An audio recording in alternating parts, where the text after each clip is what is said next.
Morning. Our passage today is 2 Corinthians 5, verses 7 through 12. Verses 5 through 12. What a way to start. Our passage today is 2 Corinthians chapter 4, verses 5 through 12. For what we preach is not ourselves, but Jesus Christ as Lord, and ourselves as your servants for Jesus' sake. For God, who said, "Let light shine out of darkness," made his light shine in our hearts to give us the light of the knowledge of God's glory displayed in the face of Christ. But we have this treasure in jars of clay to show that this all-surpassing power is from God and not from us. We are hard-pressed on every side, but not crushed, perplexed, but not in despair, persecuted, but not abandoned, struck down, but not destroyed. We always carry around in our body the death of Jesus, so that the life of Jesus may also be revealed in our body. We are alive and always being given over to death for Jesus' sake, so that his life might be revealed in our mortal body. So then, death is at work in us, but life is at work in you. Today we have the privilege of opening the Word of God and studying these 8 verses together. It is my prayer that the Holy Spirit would make these words come alive in our hearts and our minds of this a little bit more difficult passage because it takes on the subject of suffering.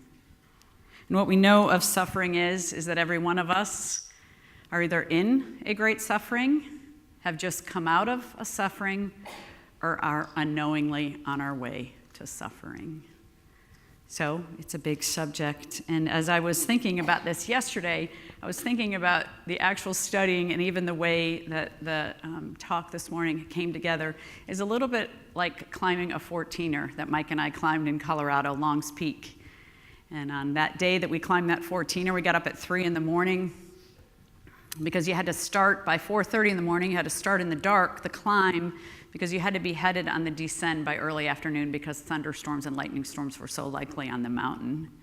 And the first 2/3 of that climb of Long's Peak is filled with boulder fields, shale rock, an edge that is so scary and terrifying, and you're not tied in until you go through this keyhole. It's literally called a keyhole because that's what it looks like.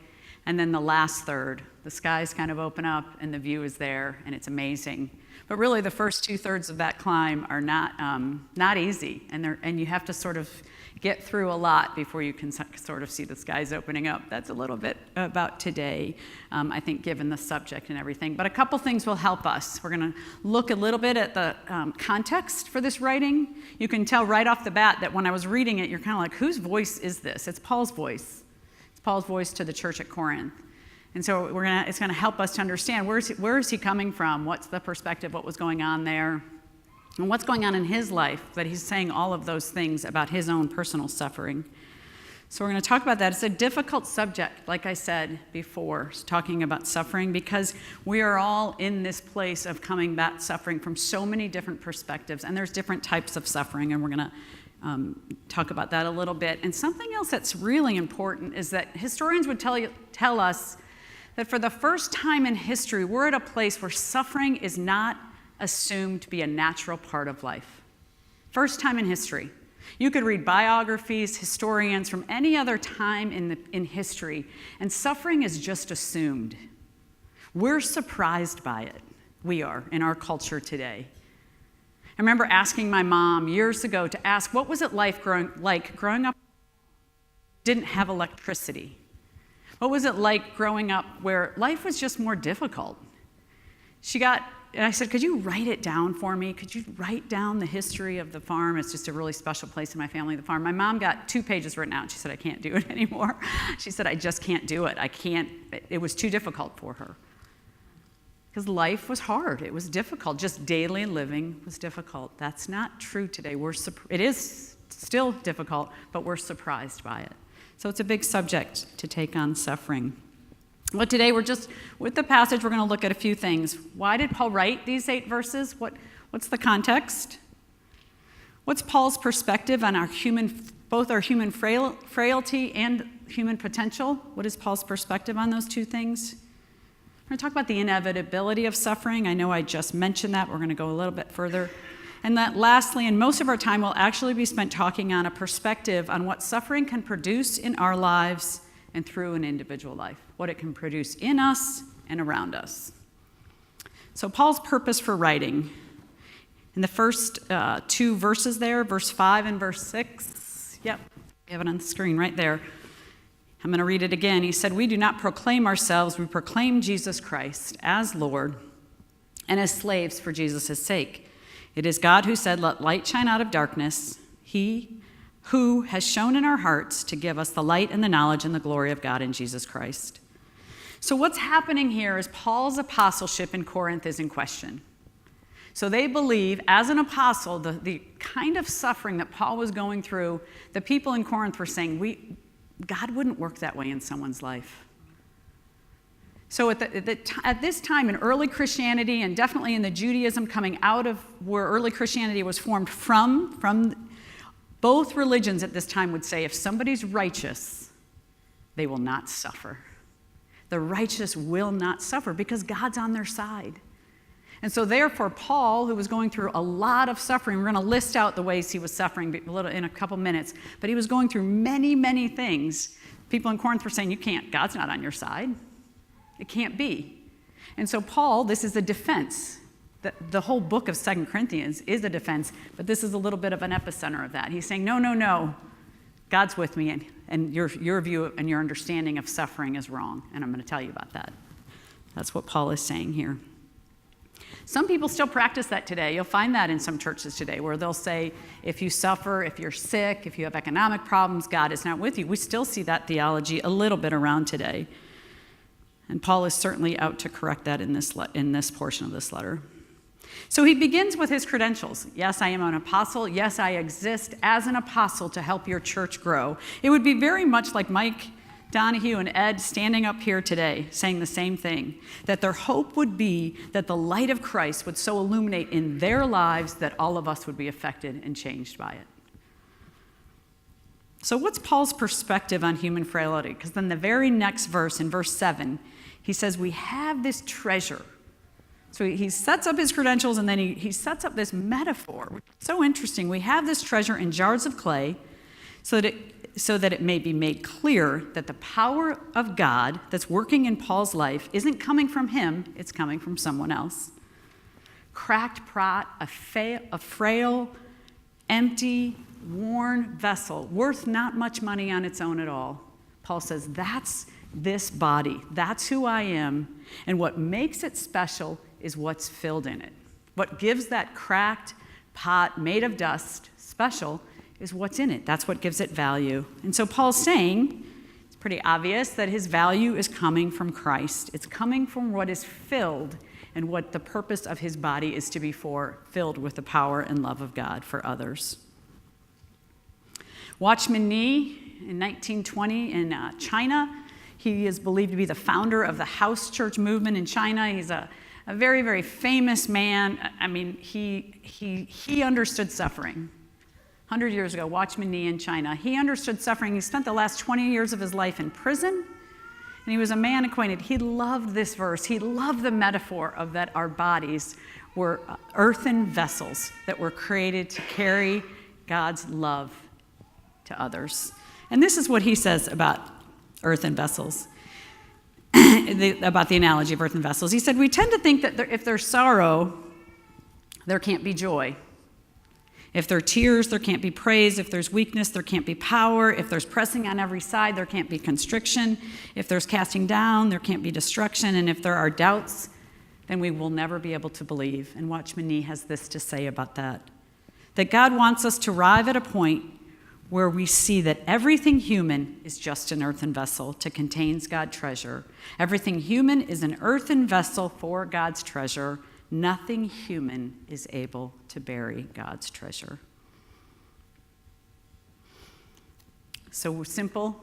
Paul is saying we are here to display his glory, and we are empty vessels without him.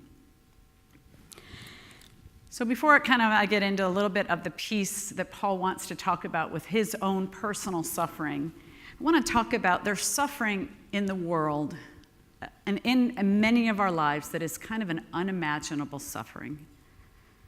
I would say the death of a child would be in that category. David Bentley Hart wrote an article for the Washington Post 5 days after the tsunami, so 5 days after December 26, 2004, so December 31st, 2004. He wrote an article for the Wall Street Journal, and the article was called Tremors of Doubt. And it had to do with where was God in the tsunami. And as a theologian, that article received so many positive responses from readers that he went on to write a book called Doors of the Sea. And it's helpful sometimes when it comes to unimaginable suffering in our lives, unimaginable, to think of it this way. And that is not the kind of suffering Paul's talking about. This is just a little bit of a side note because I know every one of us carry something in us that we go, where is God? Where is he? Where was God in the tsunami? Over 200,000 people died. Mothers and children died. This is what David Bentley Hart says in his longer version in the book. Our faith is in a God who has come to rescue his creation from the absurdity of sin and the emptiness of death. And so we are permitted to hate these things with a perfect hatred. We are permitted to hate unimaginable suffering with a perfect hatred. As far as for comfort when we seek it, I can imagine none greater than the happy knowledge that when I see the death of a child, I do not see the face of God, but I see the face of the enemy. It is a faith that has set us free from optimism, and it has taught us to hope instead.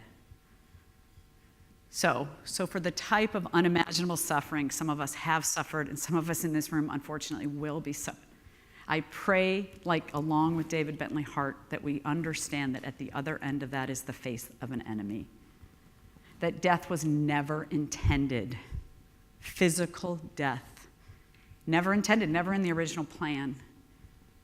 So the type of suffering, back to the passage that Paul is talking about, is the type of suffering that we all go through. The daily suffering of life. The toils, the emotional, the relational, the stuff physical with our bodies, suffering. And that's the context of which Paul says, all of these things are happening, but I'm not destroyed by them. So back to the passage, if we look in verse 8 and verse 9, he says, we're afflicted in every way, but not crushed. We're perplexed, but not driven to despair. We're persecuted, but not forsaken. We're struck down, but not destroyed. He's drilling down the point that suffering, both for the sake of the gospel and the kind that results from just living in the world, is a result of living in a world that is every day decaying and dying. Every day. Today, however long we're going to live, at the end of today, it's going to be one less day.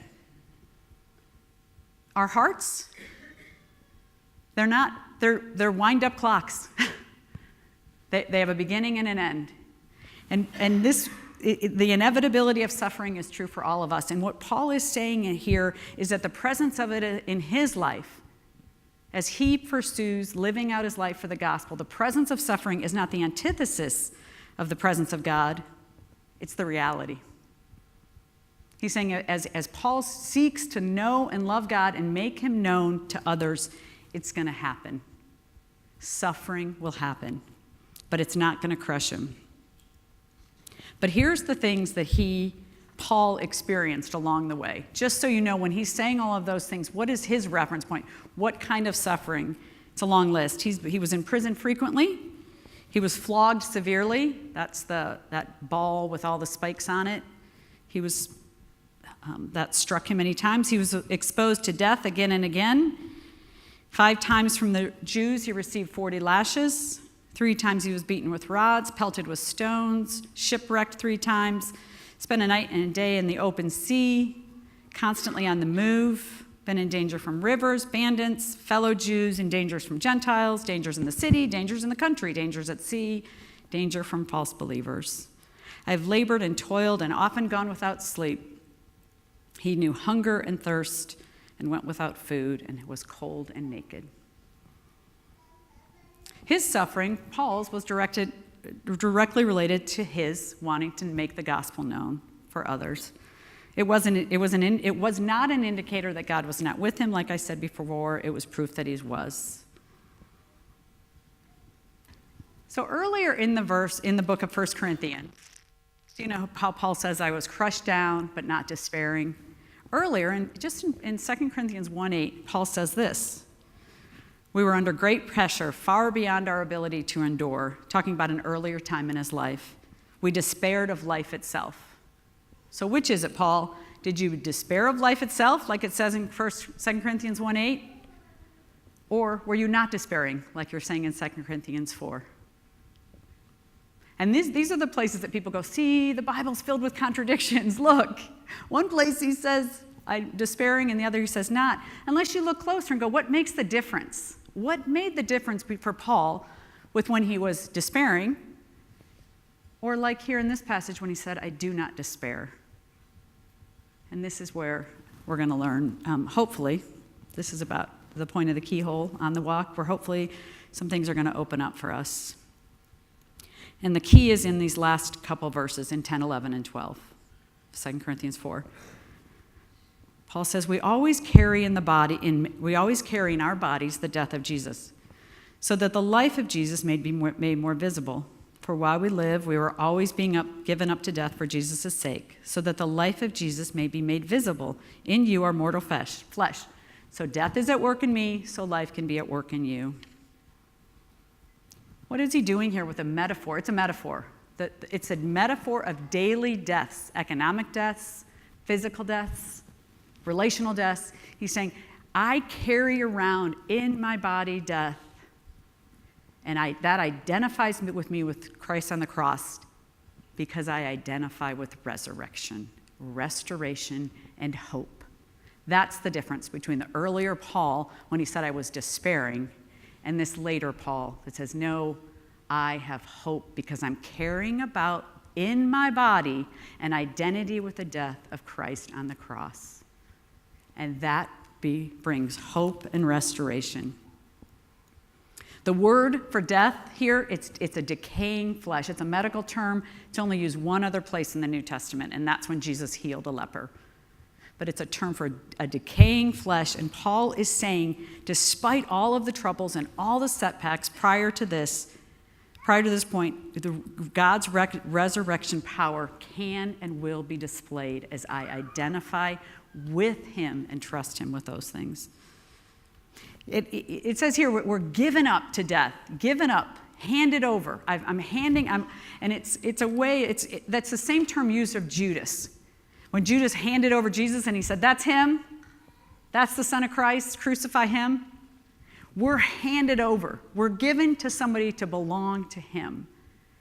The word is so negative, death, but the reality is so positive, and the invitation is so strong that we get to join alongside on this journey and say these momentary afflictions, this suffering, they can bring me to an identity with what Christ was on the cross, because there's hope. So the future of what's going to happen in heaven, where all things will be restored, all things will be made new, all things will be resurrected, starts now, not in the future. It's an already now, it's a not yet that will be filled in the future. And that's what he's saying about his suffering, that it can be these things. And I think if I ended here with this concept of death leading to resurrection, that's how the gospel works. That's the metaphor for how the gospel works. In Jesus' suffering and death lead to greater life. I think, I think we would go, yep, that's what I would expect from a talk on suffering, that it leads to greater life. It's hard, it's a reality, but there's more. There's more. I'm going to tell a little story, and then I'm going to talk about the more. I think this idea of suffering and death leading to greater life is an invitation. I called my son PJ in Colorado yesterday and asked his permission to share this story today, and he was really sweet on the phone about it. He actually asked me, he goes, are you going to get paid? Because can I get a royalty if you share my story? He has the greatest sense of humor. But when he was in high school, he suffered greatly. He suffered, as a parent, he suffered greatly from anxiety and depression. Sometimes we go through all of the different therapists he had. We have different little nicknames for every therapist. We have the comb-over therapist and the therapist that was in the wheelchair and the rabbi therapist. And it's it's fine to be lighthearted about it, but it was dark. It was a dark, dark season for us. We suffered. Far more importantly, our son suffered greatly, and we had great friends during that season that said to us something that I hated at the time, and they said, God will use this, and he will bless his church through your lives, and he will use you in the lives of other parents as a result of what you're going through. And I hated hearing that, because I couldn't get away from the fact that my son was suffering so much, and it felt cruel. It really felt cruel that God would use that. Studying this passage gave me another layer of understanding into that it wasn't about whether or not our son suffered. That's life. That happened because, like that David Bentley Hart quote, God suffered about that as well on behalf of our son. But you know what? People call us all the time. That truth that we were spoken to from our dear friends, it's true. We didn't ask for it, but God's church has been blessed through it. Somebody from Switzerland wrote us recently and said, I'm starting something with my son. Anything. Can you just give me any advice? Mike wrote this man a very, very long letter. And he's frequently told Mike in the last couple months, he said, I read it every week, your letter, and it's the top 3 letters I've ever received in my life. Direct result of our suffering. God's church, death in us. See, again, I'm sorry for the word death, because think of it as identifying with what's in front of you. Not running from what's in front of you produces life in others. And there's just a little bit more to this passage. There's a little bit more to this passage. And that has to do with, and we're going to put up a picture now. Do you have that picture? What's that? Here you go. Back to treasures in earthen vessels. We're actually going to go back.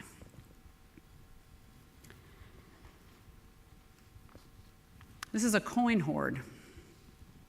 They're found in the 1st century BC. That's how far they date back. They have found thousands of them. Archaeologists and treasure hunters working in the Greco-Roman world have found thousands of these coin hoards. The size of these hoards range from 50 to 50,000 coins are buried in this vessel. The coins are buried, and here's why. For the purpose of warfare or instability. So they would bury them so nobody would know. Remember how I said earlier? Not worth much, made out of dust, but they were worth something. You just couldn't tell by looking at it, because the treasure was buried. A coin hoard is when Jesus said the man found. Remember in Matthew 13, Jesus told a parable about a man who found a coin hoard, sold all his possessions to buy the field. That was this. This is what's believed to be the treasure in earthen vessels. So yes, Jesus makes and fills us and brings value and truth to our lives. But I think a piece that we forget and miss out on, that we don't understand, that we don't focus on, is that we have value. We're valuable. Remember Psalm 139? We recited it earlier. I don't think we really believe it. I was knit together in my mother's womb. There's an identity and a created purpose to my life that God sees as a treasure. It's kind of like when people say to someone who does a worship leader, oh, you did a beautiful, Shannon, you did a great job today. And they go, that was just Jesus. And you go, I thought I saw your lips moving. Yes, it's Jesus, but he created you to sing. It wouldn't sound like that if I was up here. He made you for that, and many other things as well, of course. It's a treasure. And if she chose not to do that, we would miss out, wouldn't we? We would miss out.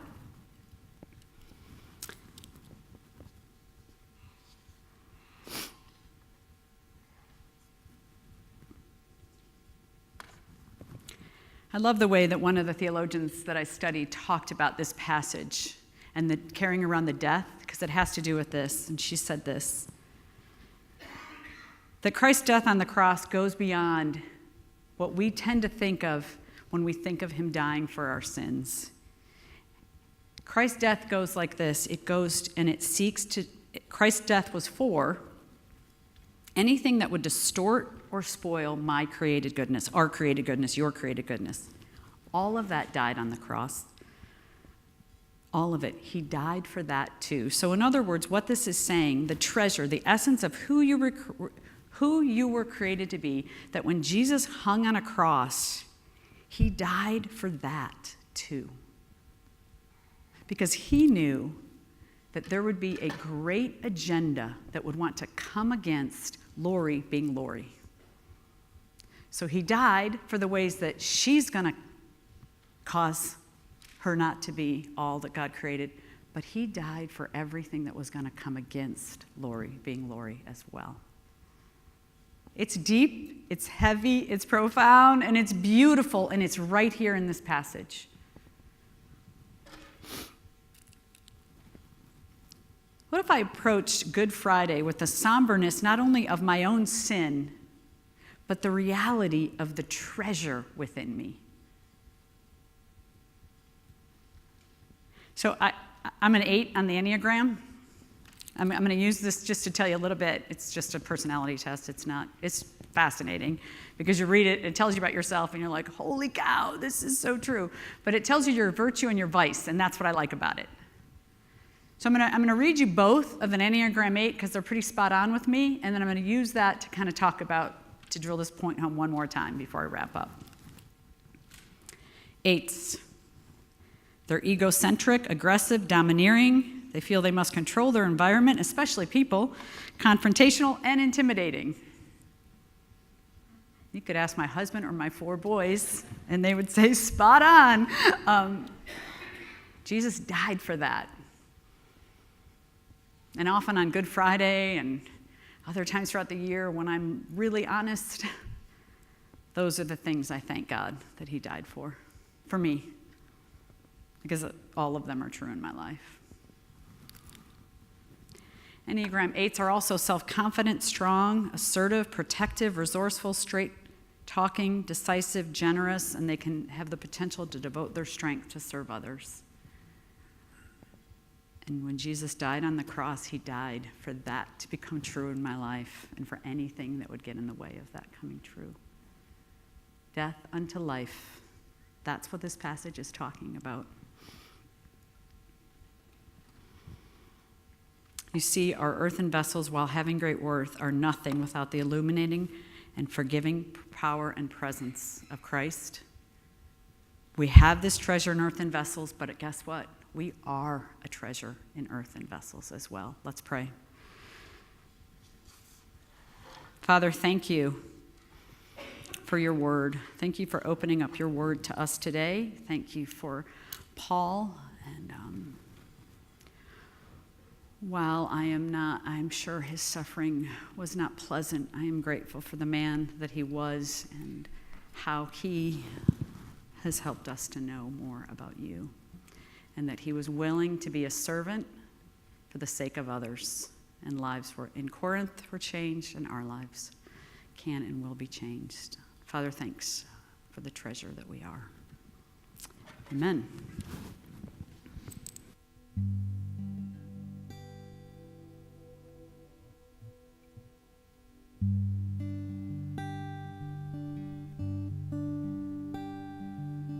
Our affection, our devotion poured out on the feet of Jesus.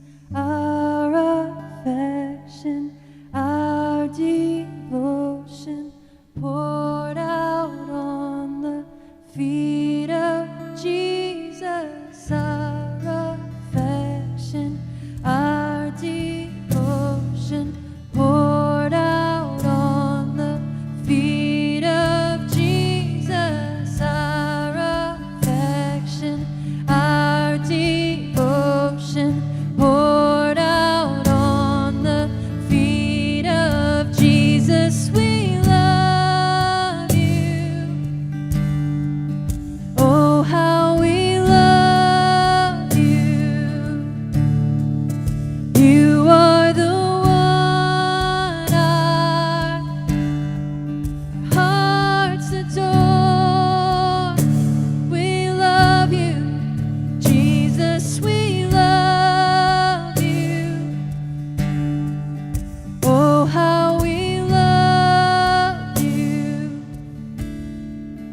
You